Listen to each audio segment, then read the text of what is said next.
మొత్తం నీ రీళ్ళన్నీ కట్ అయిపోతాయి. నీ రీళ్ళన్నీ కట్ చేస్తాం. ఒక్క పోలీసు కూడా నీ దగ్గర రావద్దని మేము చేసినామనుకో ఎట్లుంటుంది? రేపు నువ్వు పబ్లిక్లో తిరగలుగుతావా? ప్రైవేట్ సైన్యాన్ని పైల్వాన్లను నల్ల బట్టలు వేసుకుని ఆయనకి ఏం తెలుసు? ట్రైనింగ్ చేసిండు ఆయన. చట్ట ప్రకారం ఆయనకుందా? చట్ట ప్రకారం ఆయనకు తుపాకులు పట్టుకుని నీ వెనకాల పబ్లిక్ని దొమ్మిలకు ఉసిగొల్పే అధికారం ఉందా మీకు? లేదు. చక్కగా సన్నాయి నొక్కులు నొక్కుతా ఉన్నారు అక్కడ వచ్చి మీరు. అసలు రెస్పాన్సిబిలిటీ లేదు నీకు, పబ్లిక్ రెస్పాన్సిబిలిటీ లేదు.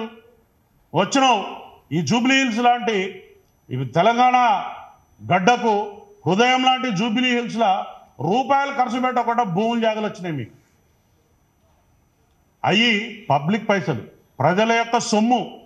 నువ్వు ఒక ఇండస్ట్రీని డెవలప్ చేస్తావని చెప్పి మీకోసం మా త్యాగాల మీద మేము ఇచ్చిన సొమ్ము అది తీసుకున్నారు. ఎంజాయ్ చేయండి, కట్టుకున్నారు, లీజ్ అయిన దాకా ఉండండి. కానీ మీరు అక్కడ ఎటువంటి దుర్మార్గాలు చేస్తున్నారు అంటే అడిగేటోడు లేడని,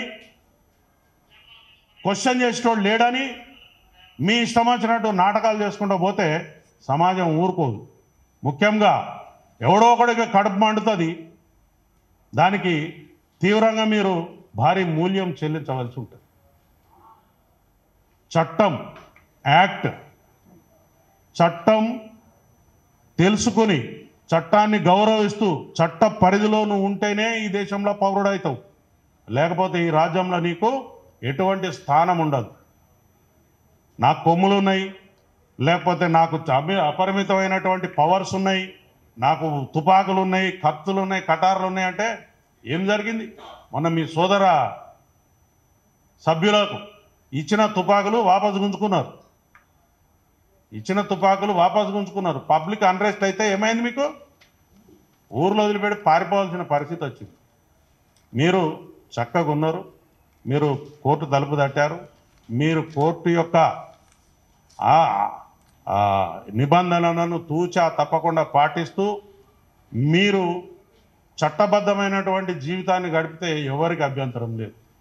పొద్దున్న లేచి టీవీ పెట్టంగానే వాడిని తిట్టిండు, వీడిని తిట్టిండు.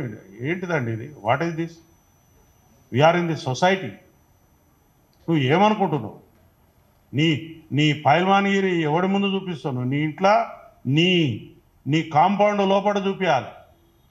ఎట్లా మీరు చట్ట పరిధిలో ఉన్నటువంటి అంశాల మీద స్పందిస్తారు? ఎట్లా మీరు ఇది కాదు అని చెప్తారు?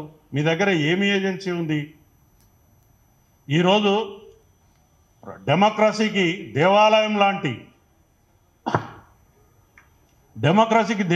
లాంటి మన అసెంబ్లీలో ఒక వ్యక్తి ఒక చిన్న కేసు గురించి 1 గంట ప్రజా ధనం వృధా అయిందనంటే మీరు ఈ రాష్ట్రాన్ని ఏ స్థాయిలో ఇబ్బంది పెడుతున్నారో అర్థం చేసుకోండి.